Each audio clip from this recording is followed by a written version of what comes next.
بس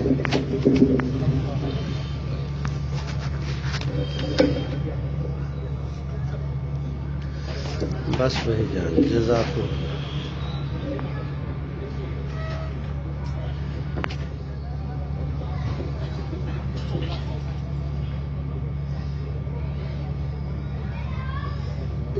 حضرت اس کا منہ تو اس طرف ہو گیا۔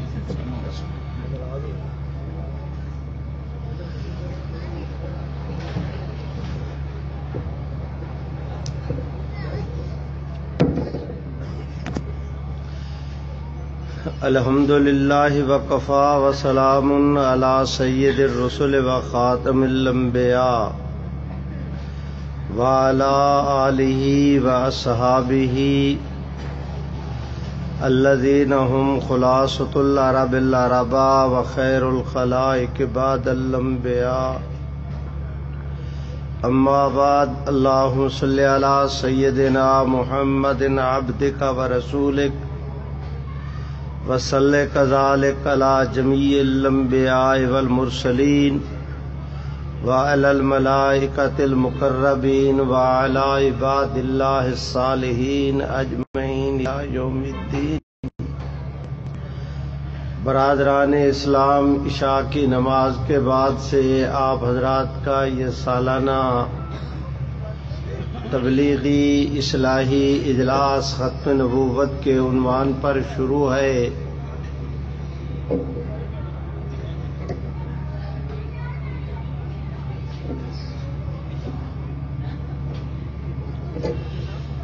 حضرت مولانا عزیز الرحمان صاحب ثانی، حضرت مولانا عبدالعزیز صاحب مدد ذلہ اور عالمی مجلس تحفظ ختم نبوت کے ناظم تبلیغ ہمارے حضرت مولانا دامت برکاتہم قاری صاحب، حضرت مولانا محبوب الحسن اور دوسرے حضرات کے آپ نے بیانات سنے۔ ابھی ہمارے مخدوم حضرت مولانا نعیم الدین صاحب دامت برکاتہم، حضرت مولانا مفتی محمد حسن صاحب مدد ذلہ، حضرت مولانا شاہ نواز فاروقی دامت برکاتہم، ان حضرات کے اور دوسرے دوستوں کے بیانات ہونے ہیں۔ میں آپ کے اور ان کے درمیان میں زیادہ حائل نہیں رہنا چاہتا۔ آج کی مجلس میں صرف ایک بات سے متعلق کچھ گزارشات عرض کرنا چاہتا ہوں۔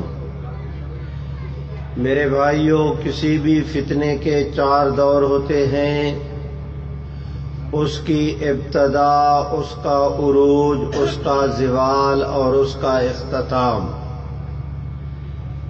قادیانیت کی ابتدا یہ ہے کہ اسے انگریز نے کھڑا کیا۔ خود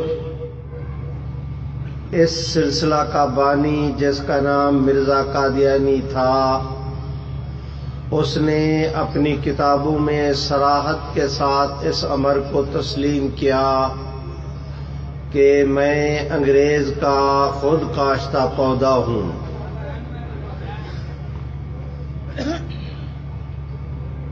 قادیانی قیامت کی صبح تک اس حقیقت سے انکار نہیں کر سکتے کہ ساری زندگی مرزا غلام قادیانی انگریز کی چاپلوسی کرتا رہا، انگریز کی ہاں میں ہاں ملاتا رہا، انگریز کے مفادات کا وہ پشتیباں رہا۔ یہ ایسے حقائق ہیں کہ اس کے اوپر چنداں دلائل دینے کی ضرورت نہیں۔ میرے بھائیوں، اس زمانے میں چن چن کر انگریز کے اقتدار میں قادیانیوں کو آگے لایا گیا۔ یہ قادیانیت کی ابتدا ہے، قادیانیت کے عروج کا وہ دور تھا۔ کہ جس وقت پاکستان میں ایوب خان مرحوم کے بعد 17 جرنیل قادیانی تھے، جنرل عبدالعلی قادیانی تھا، ملک اختر قادیانی تھا، ظفر چودھری قادیانی تھا، ایوب خان کا ملٹری سیکرٹری قادیانی تھا، آپ حضرات کے پنجاب کے گورنر جناب نواب آف کالا باغ کا ملٹری سیکرٹری بھی قادیانی تھا۔ قادیانیوں کو اس ترتیب کے ساتھ فٹ کیا گیا کہ اگر ایک قادیانی جائے تو اس کی جگہ جو آئے وہ قادیانی، اگر وہ جائے تو اس کی جگہ جو آئے وہ بھی قادیانی۔ اس ترتیب کے ساتھ قادیانیوں کو فٹ کیا گیا تھا۔ اس زمانے میں ہمارے حضرت مولانا احتشام الحق تھانوی رحمت اللہ علیہ کو ملنے کے لیے قادیانی جماعت کا ایک مناظر جس کا نام قاضی نذیر تھا، وہ ملنے کے لیے گیا۔ جب اٹھنے لگا تو اس نے قادیانی جماعت کے چند رسائل حضرت مولانا احتشام الحق تھانوی کو پیش کیے کہ حضرت ان کا مطالعہ کر لیں گے۔ مولانا احتشام الحق تھانوی نے بڑی اعتنائی کے ساتھ اسے رد کیا اور کہا کہ یہ ساتھ لے جاؤ، مجھے ان کی ضرورت نہیں۔ قاضی نذیر کھڑا ہوا، اس نے مولانا احتشام الحق کو کہا کہ آج اگر آپ خوشی کے ساتھ ہمارے رسائل نہیں پڑھتے تو کل وہ وقت آنے والا ہے کہ آپ کو دل نہ چاہتے ہوئے بھی مجبوراً ہمارے ان رسائل کو پڑھنا پڑے گا۔ یہ دراصل اس نے دھمکی لگائی، تڑی لگائی، وہ پیغام یہ دینا چاہتا تھا کہ ہم اس ملک میں برسر اقتدار آنے والے ہیں۔ میرے بھائیوں، میرے حاشیہ دماغ میں کل کی طرح آج بھی یہ بات بالکل تر و تازہ ہے کہ جناب ذوالفقار علی بھٹو کے زمانہ میں قادیانی جماعت کا چناب نگر کے اندر سالانہ جلسہ تھا۔ یہ 72 یا 73 کی بات ہے، 72 یا 73 کی۔ تب قادیانی جماعت کا چوتھا چیف گرو اور ان کا لاٹ پادری مرزا ناصر بیان کے لیے کھڑا ہوا۔ وہ سٹیج پر سپیکر سامنے، پبلک سامنے، لیکن اس نے بیان کا آغاز نہ کیا، کھڑا ہے۔ 1-2 منٹ خاموشی میں گزرے۔ اتنی دیر میں سرگودا کے ایئر بیس سے، فوجی چھاؤنی سے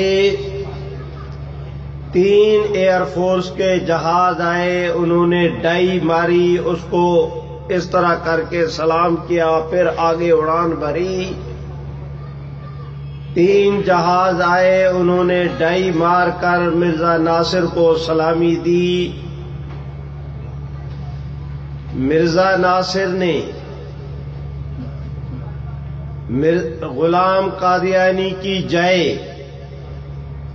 جے کہتے ہیں ہندی زبان کو زندہ باد، کہ مرزا غلام قادیانی زندہ باد، اس نے ہندی کے اندر یہ کہا۔ پورے اجتماع نے نعرہ لگایا۔ ایئر فورس کے جہازوں کو سلامی دینا، ایئر فورس کے جہازوں کا قادیانی سربراہ کو سلامی دینا یہ کوئی ایسی راز کی بات نہیں جو میں آپ کے سامنے کہہ رہا ہوں۔ اس زمانے میں 7 روزہ لولاک اس فیصل آباد سے شائع ہوتا تھا، اس کے اندر یہ خبر شائع ہوئی۔ حضرت مولانا عبدالحکیم صاحب MNA تھے، وفا وغیرہ سے منتخب ہو کر آئے تھے، انہوں نے قومی اسمبلی میں تحریک پیش کی۔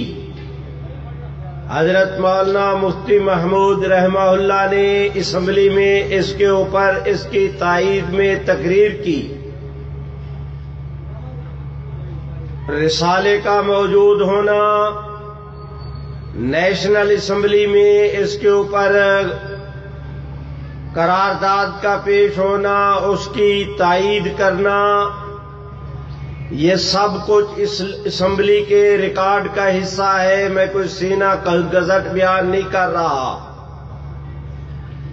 یہ وہ حالات اور واقعات تھے کہ قادیانی جماعت یہ سمجھتی تھی کہ آج نہیں تو کل ہم اس ملک کے عزیز میں برسر اقتدار آئیں گے۔ میرے بھائیوں، اس زمانے میں قادیانیوں کے پاؤں زمین پر نہیں ٹکتے تھے، برابر وہ دن پروپیگنڈا کرتے جا رہے تھے۔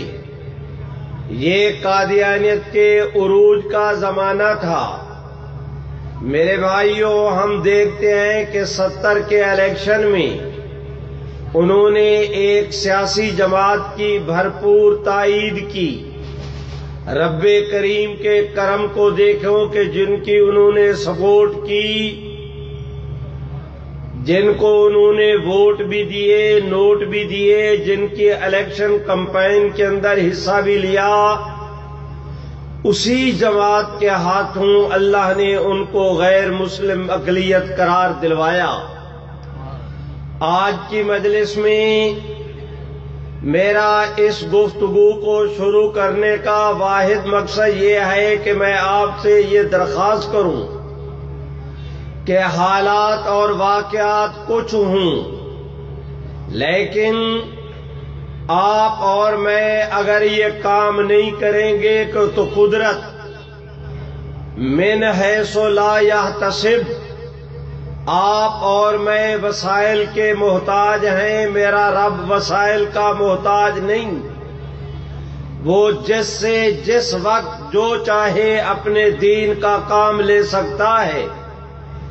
وہ جماعت جسے پاکستان پیپلز پارٹی کے نام پر یاد کیا جاتا ہے، وہ ایک سیاسی جماعت تھی، کوئی مذہب کے نام پر اس نے ووٹ نہیں مانگے تھے، خالصتاً وہ جمہوریت کے داعی تھے۔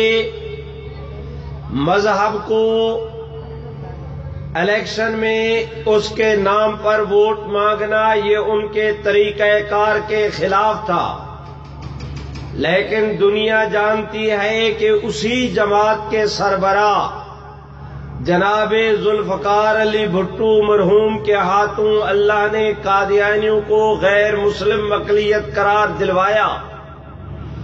اگر مجھے آپ دوست، میں اپنے وعدے پر قائم ہوں کہ میں نے گفتگو لمبی نہیں کرنا، لیکن آپ دوست مجھے اجازت دیں اس امر کی کہ قادیانی جماعت کا دوسرا چیف گرو اور ان کا دوسرا لاٹ پادری جس کا نام مرزا محمود تھا، کہاں ہے قادیانی کرم فرما، وہ نوٹ کرے مجھ مسکین کی ان معروضات کو۔ وہ 1952 میں گیا بلوچستان کوئٹہ میں، اس نے قادیانی جماعت سے تقریر کرتے ہوئے کہا کہ یہ بلوچستان کا صوبہ رقبے کے اعتبار سے ملک کا سب سے بڑا صوبہ ہے، آبادی کے اعتبار سے سب سے چھوٹا صوبہ ہے، اس میں بہت کم لوگ رہتے ہیں۔ آپ لوگ کوشش کریں کہ اس صوبے کو آپ احمدی سٹیٹ بنائیں، دن رات صبح و شام آپ تبلیغ کر کے قادیانیوں کو قادیانیت کی تبلیغ کر کے بلوچستان کے لوگوں کو احمدی بنائے، اور 52 نہ گزرنے پائے، 53 نہ آنے پائے کہ بلوچستان کا صوبہ یا احمدی سٹیٹ ہونا چاہیے۔ اس زمانے میں حضرت مولانا میر ابراہیم سیال کوٹی بیان کرنے کے لیے وہاں گئے ہوئے تھے۔ ایک آدمی نے مرزا محمود کی یہ تقریر سنی، اس وقت مجھے ایسے یاد ہے، اور منیر انکوائری رپورٹ میں جو ایک جج کی لکھی ہوئی ہے، وہ ہائی کورٹ کا جج جو آگے چل کر آپ حضرات کے پاکستان کا چیف جسٹس بھی بنا، اس مسٹر جسٹس منیر نے اپنی اس رپورٹ کے اندر لکھا، مسٹر رستم کیانی نے بھی یہ 2 آدمیوں پر مشتمل ایک بینچ تھا جس نے قادیانی مسئلے 1953 کی تحریک کے حوالے سے قادیانیت سے متعلق تحریک سے متعلق ایک عدالتی رپورٹ مرتب کی تھی۔ اس میری بلا سے کوئی راضی ہو یا ناراض، لیکن یہ اس رپورٹ کے اندر واقعہ موجود ہے کہ اس زمانے میں قادیانیوں کا جلسہ کرانے والا اس کا نام محمود تھا، وہ ایک میجر تھا فوج کا حاضر سروس۔ اس نے مرزا محمود کو دعوت دی، وہ سٹیج پر یہ لن ترانیے ہانک رہا ہے کہ اس کی تقریر کے دوران میں اللہ نے کرم کیا کہ یہ میجر محمود مولانا میر ابراہیم سیال کوٹی کے جلسہ کی جانب نکلا۔ کسی مسلمان نے رات کے اندھیرے میں موقع پر اس کا کام تمام کر کے بہتے ہوئے نالے میں اس کی لاش ڈبو دی۔ مرزا محمود بلوچستان میں احمدی سٹیٹ کے خواب دیکھنے والا، خود اس کے جلسے کا جو سبب تھا، جو اس کے جلسے کے منتظم تھا، بلوچستان کے مسلمانوں نے اس مرزا محمود کو پہلا تحفہ یہ دیا کہ تمہارا اقتدار تو بعد میں آئے گا، پہلے اس تحفے کو گھر جاتے ہوئے ساتھ لے کر جائے۔ میرے بھائیوں، میں آپ دوستوں کی خدمت میں درخواست کرتا ہوں، 52 کی آج 31 دسمبر ہے، آج وہاں چنیوٹ میں ختم نبوت کی کانفرنس تھی۔ رات کے 11:15 بجے سید عطا اللہ شاہ صاحب بخاری رحمت اللہ علیہ کا بیان شروع ہوا۔ آپ نے خطبہ پڑھا، شعر پڑھے، مجمع کی طرف دیکھا، یوں کر کے گھڑی پہ نظر ڈالی، 12 بج چکے تھے، گھڑی 12:01 اوپر ہو گیا تھا۔ سید عطا اللہ شاہ بخاری نے یوں کر کے ربوہ کی طرف، جس کا آج نام چناب نگر ہے، میں نے قادیانیوں کو کہا کہ آج تمہارے شہر کا نام مٹا ہے، اللہ کو منظور ہے تو وقت آئے گا قادیانیت کا نشان بھی مٹے گا۔ جو کہتے ہیں مٹے گا وہ زور کے ساتھ کہہ دیں انشاءاللہ مٹے گا۔ میرے بھائیوں، میں عرض کرتا ہوں، یوں کر کے حضرت امیر شریعت نے وہ چناب نگر کی طرف دیکھا اور پھر گھڑی کی طرف دیکھا تو 12:02 ہو گئے تھے، 52 گزر چکا تھا، 53 شروع ہو گیا تھا۔ آج 31 دسمبر ہے، 12 بجے کے بعد تاریخ تبدیل ہوئی، 52 ختم ہوا، 53 شروع ہوا، تو شاہ صاحب نے فی البدی مرزا محمود کو للکار کے کہا کہ مرزا محمود 52 تیرا تھا، 53 عطا اللہ شاہ بخاری کا ہوگا۔ پھر تاریخ اپنے آپ کو دہراتی ہے کہ 1953 کی تحریک ختم نبوت برپا ہوئی۔ اس کے نتیجے میں قادیانیت کے بڑھتے ہوئے سیلاب کے سامنے بند باندھ دیا گیا۔ میرے بھائیوں، وہی بلوچستان جس کے متعلق مرزا محمود نے کہا تھا کہ اس بلوچستان کے صوبے کو تم احمدی سٹیٹ بناؤ، آج اس بلوچستان کی صورتحال یہ ہے کہ زوب سے لے کر وہ حب تک پورے بلوچستان میں قادیانیوں کی صرف ایک عبادت گاہ ہے، اور وہ بھی گزشتہ 36 سال سے اللہ کے فضل و کرم کے ساتھ سیل ہے۔ پورے بلوچستان میں ایک قادیانیوں کی عبادت گاہ نہیں۔ آج قادیانیت وہاں منہ چھپاتے پھر رہی ہے، اور اسی بلوچستان کا ایک ضلع ہے جس کا نام ہے زوب۔ ہمارے جمعیت علماء اسلام کے ممتاز رہنما، میرے بزرگ بھائی اور ساتھی، ہم ایک ساتھ پڑھتے رہے، ان کا نام تھا حضرت مولانا شمس الدین شہید۔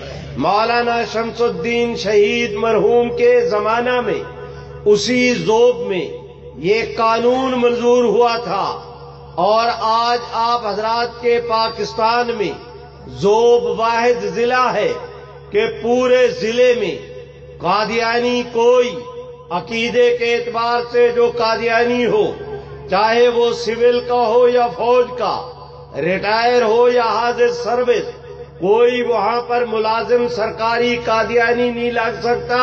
یہ ان کے قانون کے اندر لکھا ہوا ہے۔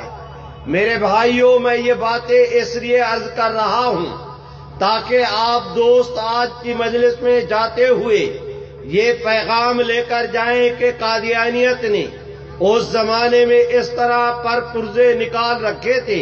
قادیانیت اس طرح وہ ایک مست ہاتھی کی طرح ایک جو ہے وہ اپنا ایک بے لگام گھوڑے کی طرح اپنے پٹھوں کے اوپر پانی نہیں پڑنے دیتے تھے۔ قادیانی اس طرح بے لگام ہو کر بھاگ رہے تھے۔ وہ سمجھتے تھے کہ آج نہیں تو کل ہمارا اقتدار آنے والا ہے۔ میرے بھائیوں، میں آپ حضرات سے عرض کرتا ہوں، پھر 1953 کے بعد پھر وقت آیا 1974 کا کہ اس میں قادیانیوں کو غیر مسلم اقلیت قرار دیا گیا۔ آپ دوست جانتے ہیں کہ اس کے بعد پھر ایک اور تحریک چلی جسے تحریک ختم نبوت 1984 کے نام سے یاد کیا جاتا ہے۔ اس 1984 کی تحریک بابو بیٹھ جاؤ میاں۔ اس 1984 کی تحریک ختم نبوت میں اللہ رب العزت نے کرم کیا۔ وہ 1953 میں قادیانیت کے بڑھتے ہوئے سیلاب کے سامنے بند باندھا گیا تھا۔ 1973 میں قادیانیوں کو مسلمانوں سے علیحدہ قرار دیا گیا۔ میں دیکھتا ہوں کہ 1984 کی تحریک ختم نبوت میں اللہ رب العزت نے کرم کا معاملہ کیا کہ قادیانی جماعت کے سربراہ کو آپ حضرات کے ملک عزیز کے قانون نے ایسے حالات اور واقعات پیدا کر دیے کہ قادیانی جماعت کے سربراہ کو آئینی اور قانونی طور پر اس نے اپنی تمام تر راستے مسدود پا کر ملک سے مجرمانہ فرار اختیار کیا، اور وہ قادیانی جماعت کا مفرور سربراہ جس کا نام مرزا طاہر تھا، وہ اسی طرح وہاں لندن میں ایڑیاں رگڑ رگڑ کے سسک کر اس نے موت کی وادی میں اس نے قدم رکھا۔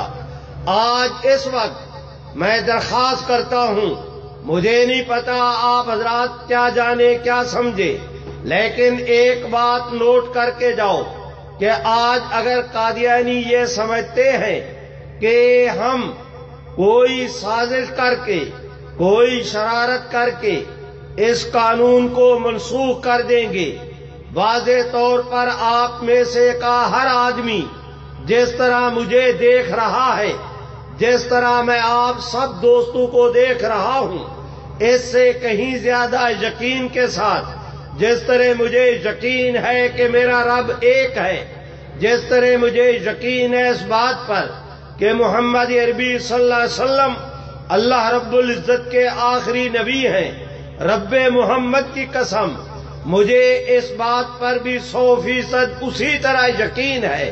آپ دوست بھی اس کو نوٹ کریں کہ جو شخص اس ملک عزیز کے قانون کو ختم کرنا چاہے گا، محمد عربی صلی اللہ علیہ وسلم کی عزت و ناموس کے حوالے سے جو قانون بن چکا ہے، اس کو ملیا میٹ کرنا چاہے گا، حضور سرور کائنات صلی اللہ علیہ وسلم کی ختم نبوت سے متعلق جو چیزیں پاس ہو چکی ہیں، اگر کوئی ماں کا لال ایرا غیرہ نتو خیرہ میرے بھائیوں وہ یہ سمجھتا ہے کہ ہم اس قانون کو ختم کر لیں گے، میں بلا جھجک ڈنکے کی چوٹ برسر میدان علل اعلان سینہ تان کے اس بات کا اعلان کرتا ہوں کہ اس قانون کو ختم کرنے والے ختم ہو جائیں گے، قانون ختم نہیں ہوگا۔ آپ میں سے جو دوست کہتے ہیں قانون ختم نہیں ہوگا، ہاتھ اٹھا کے لہرا کے اعلان کرے کہ قانون ختم، بولو بولو قانون ختم۔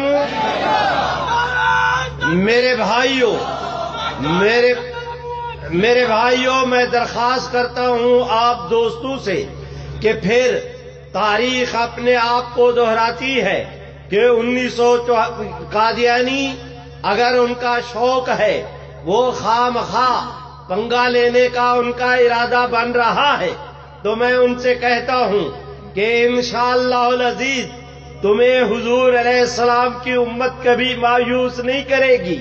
تم میدان میں آنے کا سوچو، تمہارے آنے سے پہلے میدان میں انشاءاللہ قبضہ حضور سرور کائنات کی امت کا ہوگا۔ وہ دن گئے جب خلیل خان فاختے اڑایا کرتے تھے، آج قادیانی پھر ٹی کر رہے ہیں۔ مجھے پتا ہے وہ پر پرزے نکالنے کی کوشش کر رہے ہیں۔ مجھے نہیں پتا کہ ملک عزیز کے اندر وہ ان کو کس بات نے اس کے اوپر انہوں نے جو ہے وہ اپنا کیا کہتے ہیں اس کو، وہ کینیڈا میں خوشیاں منائیں، انہوں نے بعض جگہ پر مختلف باتیں کہیں، ایک کی ہم تک اطلاع پہنچ رہی ہے۔ مجھے معلوم ہے کہ ہماری موجودہ حکومت نے عامر الرحمان ایک شخص کو جو ہے وہ قادیانی کو آپ حضرات کے پاکستان کا ڈپٹی اٹارنی بنایا۔ مجھے معلوم ہے کہ خدا بخش جو ہے ایک پولیس افسر وہ بھی قادیانی، اس کے بیٹے کو بھی انہوں نے DPO وغیرہ بنا دیا ہے۔ مجھے معلوم ہے کہ ہماری حکومت نے قسم اٹھا رکھی ہے کہ موجودہ حکومت نے انہوں نے قادیانیوں کی حمایت کرنی ہے۔ ہم کبھی نہیں بھولے اس اعلان کو جس میں میاں نواز شریف نے کہا تھا کہ قادیانی میرے بھائی ہیں۔ میرے بھائیوں وہ ساری چیزیں ہمارے سامنے ہیں۔ میں درخواست کرتا ہوں آج قادیانیوں نے جو ہے وہ ملک عزیز پاکستان میں انہوں نے 1970 میں 73 میں آگے جناب بھٹو صاحب کے زمانے میں جس وقت ہمارے ملک عزیز کے تمام تر پرائیویٹ اداروں کو نیشنلائز کیا گیا تھا، اس میں قادیانیوں کے 12 سکول بھی نیشنلائز ہوئے تھے۔ آج ہماری گورنمنٹ، صوبائی گورنمنٹ مختلف ہیلوں بہانوں کے ساتھ قادیانیوں کو وہ سکول واپس کرنا چاہتی ہے۔ یہ جان بوجھ کر کہیں ملک کے اندر ایسی کھچڑی پک رہی ہے۔ میں انہیں کہتا ہوں چھوٹا منہ بڑی بات نہیں، میں اپنے ایمان کی بنیاد پہ کہتا ہوں۔ وہ جناب عمران خان کے تم نے دھرنے بھی دیکھے ہوں گے، تم نے اور بھی ملک کے اندر جلسے جلوس دیکھے۔ جناب اگر محمد عربی صلی اللہ علیہ وسلم کی ختم نبوت کے غداروں کو تم نے جو ہے وہ نوازنے کی کوشش کی تو انشاءاللہ العزیز قادیانیوں کی ہی کسی اپنی حماقت کی بنیاد پر ایک ایسی تحریک چلے گی کہ پھر تمہارا بڑا بھی اس تحریک کو نہیں سنبھال پائے گا۔ آج میں کہتا ہوں، کوئی جرنیل ہو یا کرنیل ہو، کوئی لیڈر ہو یا پلیڈر ہو، کوئی مولوی ہو یا خطیب ہو، کوئی صوبائی ہو یا مرکزی ہو، جس نے بھی قادیانیت کے تحفظ دینے کی کوشش کی، رب محمد کی قسم ہم کبھی اس کو قبول نہیں کریں گے۔ آپ جو کہتے ہیں قبول نہیں کریں گے، ہاتھ کھڑا کر کے کہیں قبول، بولو بولو قبول۔ میرے بھائیوں، میں درخواست کرتا ہوں آپ دوستوں سے، اس کانفرنس کے حوالے سے آپ حضرات یہ پیغام لے کر جائیں کہ جس طرح صوبائی گورنمنٹ ہوش کے ناخن لے اور وہ قادیانیت کو جو سکول واپس کرنے کے متعلق سوچا جا رہا ہے، اپنے دماغ سے اس خناس کو نکال دیں۔ ان کی غلط فہمی ہے، وہ میرے بھائیوں وہ یہ سمجھتے ہیں کہ ہم جو کر گزریں گے ہم سے کوئی نہیں پوچھے گا۔ ان کو پتہ نہیں ہے کہ کسی ایک واقعہ کی بنیاد پہ تحریک چلا کرتی ہے، پھر اس کو سنبھالنا مشکل ہو جاتا ہے۔ آج ان حالات اور واقعات میں جب میں دیکھتا ہوں کہ انڈیا نے ہماری سرحدوں کو غیر محفوظ کر رکھا ہے، جب میں دیکھتا ہوں کہ انڈیا نے ہمارے ملک کے عزیز کے پانی پہ قدغن، ہمارے حصے پانی پہ اس نے قدغن لگا رکھی ہے، میں دیکھتا ہوں کہ وہ روز سرحد کی خلاف ورزی، وہ اپنا کیا لائن کی خلاف ورزی کر کے روز بروز ہم پر فائرنگ کر کے ہمارے 20 آدمیوں کو موت کے گھاٹ اتار چکا ہے۔ ان حالات اور واقعات میں ہم حکومت کا فرض بنتا ہے کہ وہ ملک عزیز کے عوام میں یکجہتی کو فروغ دے، وہ ان عوام میں ملک عزیز کی سالمیت کے حوالے سے ایک جذبہ پیدا کرے، نہ کہ وہ ایسے کام کرے کہ جس کی وجہ سے ملک عزیز کے اندر قوم ذہنی انتشار سے دوچار ہو جائے۔ ان کے یہ اقدامات جان بوجھ کر دشمن کو شہ دینے کے مترادف ہے، جان بوجھ کر اس طرح کے حالات وہ طبقہ پیدا کر رہا ہے کہ جس کی یہ خواہش ہے کہ ملک عزیز میں جو امن قائم ہوا، دہشت گردی ختم ہوئی، وہ فرقہ واریت ختم ہوئی، انتہا پسندی ختم ہوئی، یہ اس ساری طاقت کو یہ ساری کوشش کو سبوتاژ کرنا چاہتے ہیں۔ ان حالات اور واقعات میں آج آپ دوست یہاں سے پیغام لے کر جائیں کہ ہم سے کوئی شخص ملک عزیز پاکستان کی وفاداری کا سرٹیفکیٹ طلب نہ کرے۔ اگر اس ملک میں ہم پاکستان کے وفادار نہیں تو معاف کرنا، پھر ملک میں کوئی پاکستان کا وفادار نہیں۔ اس ملک میں تم علماء کرام کو گالی نہیں بنا سکتے۔ یہی پاکستان تھا جس کے مشرقی پاکستان میں حضرت مولانا ظفر احمد عثمانی نے پاکستان بنتے وقت سب سے پہلا جھنڈا بلند کیا۔ یہی آپ حضرات کا پاکستان تھا جس کے غربی پاکستان کراچی میں قائد اعظم کی موجودگی میں حضرت مولانا شبیر احمد عثمانی نے پاکستان بنتے وقت پہلا جھنڈا لہرا کر اس پاکستان بننے کا انہوں نے فیتا کاٹا تھا، اس کا آغاز کیا تھا۔ آج اللہ کا بندہ کوئی اگر اپنی حماقت کی بنیاد پہ یہ سمجھتا ہے کہ پاکستان میں علماء کرام کو گالی بنا دیا جائے گا، میں ان سے کہتا ہوں ایاز قدر خیش بشناس، تم اپنے آپ کو بھی پہچانو، اپنی قدر کو بھی پہچانو۔ تم اس ملک میں ہمیں گالی نہیں بنا سکتے۔